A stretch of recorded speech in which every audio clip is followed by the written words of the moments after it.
So, hello guys, what's up? It's me again, si Mima Alicia nyo at nagbabalik ulit para sa ating panibagong video. So, pag-usapan lang natin guys ng bahagya, itong naging payo, buwelta na rin ni Senator JV Ejercito ukol dito kay Pacquiao, kay Pastor Apollo Mo Quiboloy. Actually, itong si JV Ejercito, nung nakita ko yung press con niya, neutral naman po ang kanyang binitawang statement. Actually nga, parang siya yung nagiging standard ko ngayon kasi siya yung tipo ng senador na hindi pumanig sa biktima, hindi din pumanig dito sa akusado. Kumbaga neutral lang siya. Pero sinugundamanuhan niya ang desisyon ni President Marcos na dapat naman talagang humarap itong si Pastor Apollo Mo Quiboloy. Kasi unang-una sa lahat, side lang ng mga biktima ang naririnig natin. What about yung side niya? So, gusto niya din marinig yung side ni Pastor Apollo Mo Quiboloy. Actually, guys, ang ganda ng naging comment ni Senator JV Ejercito. Napaka malaking punto, not unlike dito kay Robin Padilla. Ano yung sabi ni Robin Padilla? Sige, subukan nyong arestuhin niya or ituloy nyo yung sabina sa March 5. Magkakaroon daw ng malaking kaguluhan, malaking iskandalo daw to ang mangyayari kapag inaresto daw itong si Pastor Apollo Mo Quiboloy. Si Bato, ganun din. Yung side niya nandito din kay Pacquiao as well as dito kay Tolentino. Kasi imagine doon pa lang sa part ng pagkakasabi niya na dapat irespeto din naman natin kahit papaano itong karapatang pantao ni Pastor Apollo Mo Quiboloy. Buti pa nga si Quiboloy, naalala niyang irespeto ang karapatang pantao nito, ang human rights niya, no? Samantalang yung karapatan ng mga di umano'y biktima, bakit parang nalilimutan mo na? 'Di ba? Tsaka guys, pansin nyo kung paano sila grabe kabayas. Iba yung ginawa nila kay Senior Aguila eh. 'Di ba si Senior Aguila, ipit na ipit. Samantalang itong si Pacquiao, grabe, ang dami at ang tindi ng mga kapit. Kumbaga parang tagilid eh. Kasi itong si Senator Risa Ontiveros lang yung nagbubuhat. Kasi yung ibang mga senador, abay hatak ng hatak kay Senator Risa pababa. Tingnan nyo si Senator Amy Marcos, naturingang babae, naturingang miyembro ng Committee on Women's, Children, Family Relation, and Gender Equality. Pero isa siya sa mga babaeng parang dinadown niya ang pagkababae ng mga babae. Kasi doon pa lang sa punto na, may pagkampi siya kay Quiboloy na sinasabi niya na, ako nga'y nalulungkot dito kay Pastor Apollo Quiboloy. Bakit ganito bang ginawa nila? Hindi ito makatarungan. 'Di ba? Gumaganon pa itong si Senator Amy. Nakakalungkot kasi parte siya ng investigasyon pero never natin siyang nakita. Never natin siyang, narinig magsalita ukol dito sa side ng mga biktima. Bagkus ang kanya is, pagkampi dito sa side ni Pastor Apollo Mo Quiboloy. Anyway, madami pang kumakampi kay Kibs. Hindi lang si Amy, si Bato, si Tolentino, si Robin. Nandyan si Bongo. Yan, kasama din yan sa mga alipores ni Pastor Mo Kibs. Ngunit ako talaga guys ay talagang napahanga dito sa naging komento ni Senator JV Ejercito. Kasi imagine napaka-neutral niya in a way na wala siyang tinamaan. Hindi niya tinamaan si Kibs, hindi niya tinamaan ang mga biktima. Neutral siya. Panoodin nga natin tong video Panoodin natin guys. Naniniwala ang ilang senador na mas mainam na sumipot na lamang ang religious leader na si Pastor Apollo Quiboloy sa isinasagawang investigasyon ng Senado hinggil sa mga kaso ng umano'y pang-aabuso na ipinupukol laban sa kanya. Si Daniel Manalasta sa sentro ng balita. Ilang senador pa ang nagsalita at naniniwala na maiging lumutang si Pastor Apollo Quiboloy sa isinasagawang investigasyon ng Senado hinggil sa mga umunoy kaso ng pang-aabuso na pinupukol laban sa kanya ng ilang humarap na testigo. Ayon kay Senator JV Ejercito, bagamat ayaw sana niya makialam sa issue pero maigi raw na humarap ang pastor. Ito ay para matuldukan na rin. Magandang humarap na rin pero I'm not mahirap kasi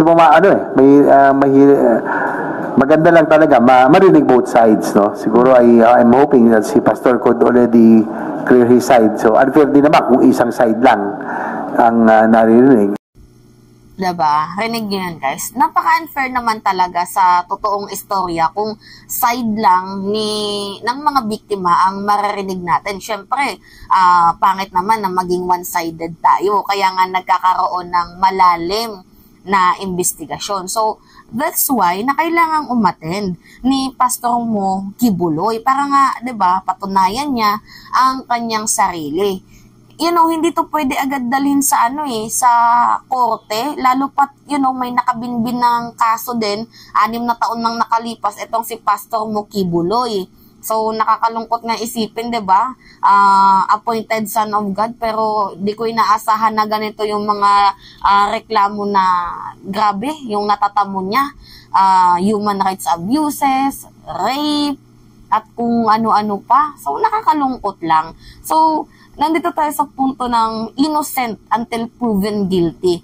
So, antayin natin kung ano nga ba yung magiging desisyon. Kasi hindi titigil, guys, itong si Senator Risa Ontiveros sa pagdinig sa committee hearing hanggat may mga biktima pang nagsasalita. Kasi padami pa, guys, ng padami ang mga di umanay biktima ni Kibuloy na lumalapit sa kanyang himpilan. So, kaya nga dapat imbestigahan to ng mas malalim pa. Kasi, grabe kung totoo man to, guys, grabe naman po ang pang-aabuso, ang karahasan na ginagawa ni Pastor Apollo Mo Kibuloy. Hindi ko naman ginajudge itong si Pacquiao na criminal na siya, pero sa side ko naman, tama lang na dapat umattend siya para naman sa katahimikan ng mamamayang Pilipino at malaman natin kung sino nga ba yung nagsasabi ng totoo. So, itong si JV Ejercito, malaki yung punto na binitawan niya na dapat sana ito yung sinusundan at ito yung ginagaya ng mga senador, yung nagiging neutral lang muna hanggat hindi pa napapatunayan kung sino nga ba ang may pagkakasala. Kaso ang pagkakamali dito, guys, imbes na maging neutral, itong ilang mga senador na to, may pagtagilid na Kumbaga parang yung batas, 'di ba? Yung karapatang pantao, di porket sikat ay tinatapo na lang nila Kasi pansin nyo, guys, napaka-bias nila. Dito pa lang sa part na itong si Senyor Aguila, iba yung treatment nila. Inipit nila. Ngayon may kaso, kulong. Si Kibuloy, feeling above the law, 6 million followers all over the world. So, malaking boto nga naman ang magagather ni Kibs dito sa mga senador na mga ini-endorso niya. Itong si Senator Amy kasi, isa siya sa mga taong nagbabayad ng utang na loob ba kay Pastor Mo Kibuloy kasi sabi niya nga sa interview, hindi ko nga alam na bakit ganito yung nangyayari sa administrasyon. Tinulungan ni Pastor Mo Kibuloy at ng SME9 ang aking kapatid, tapos ganito na lang yung mangyayari. Diba? Pinagsabihan niya pa yung kanyang kapatid, which is not good, guys. Kasi si Amy may pagkiling. Samantalang itong si President, even though na sinabihan na nagsisex orgies, nagnanakaw na kaba ng bayan, nag-arkela daw ng budo, at kung ano-ano pa, nagda-drugs, nag-addict-addict, ay never siyang nagtapon ng masamang tinapay kay Kibuloy. But dinaan niya sa rule of law and due process na umattend ka na lang, patunayan mo yung sarili mo kung malinis ka ba or hindi. So napakasimple lang naman yan. Pag wala ka namang ginawa, sabihin mo, okay, that's fine. Hindi yung aatras ka at hindi mo harapin or magtatago ka sa kung saang lugar man iyan. So anyway, goods po ang timbre, ang lagay. Kumbaga goods in overall yung ni Senator JV Ejercito, yung kanyang pananaw. Wala siyang sinagasaan dito. Kasi totoo naman, guys, na pangit lang kapag side ng mga biktima ang naririnig natin. Tapos hindi natin naririnig yung side, yun na nga, ni Kibuloy. Baka malay mo, ginagawan siya ng istorya, pero we do not know. 'Di ba? So, kung umatenda lang sana itong si Kibuloy, hindi yung may pa voice record pa na kung ano-ano pa dyan, harapin niya na lang yung mga nakabinbin na mga akusasyon sa kanya. So, patunayan niya kung inosente nga ba talaga siya. So, yun lang naman, guys.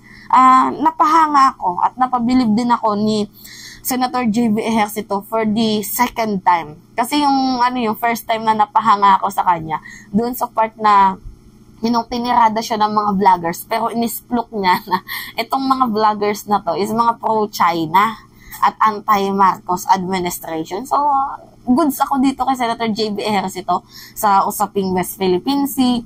Literal na may pinaglalaban din siya. Magaling, magaling. Pero in some point, may hindi naman ako pag-agree. Actually, lahat naman ata, kahit nasa administrasyon ni President Marcos, diba? Supporters ako, pero pag may nakita akong mali, diba, kinukundina natin. Katulad din dito kay VP Sara. Pag tama, pinupuri, pag mali, diba? Kagaya nga, diba, sa boylet niya, may boylet daw siya. Ako naman, syempre tao din yung binabanata na yan. Mga pamang kasinungalingan, hindi ko naman siya sa sinakyan. Kumbaga, ako ay nagtatanong lamang kung totoong may boylet. Pero at the end of the day, sinabi ko din na hindi tama yung mga ganitong pagsasabi dahil nga napaka-libelous to. Masyado ng personal itong banat na to. So, hindi na siya, dapat sa political issue lang tayo. Yung mga ganito, personal na to lalo pat ngayon, to 2025 election. So, lapit na, nagsisimula na yung siraan, banatan, diba?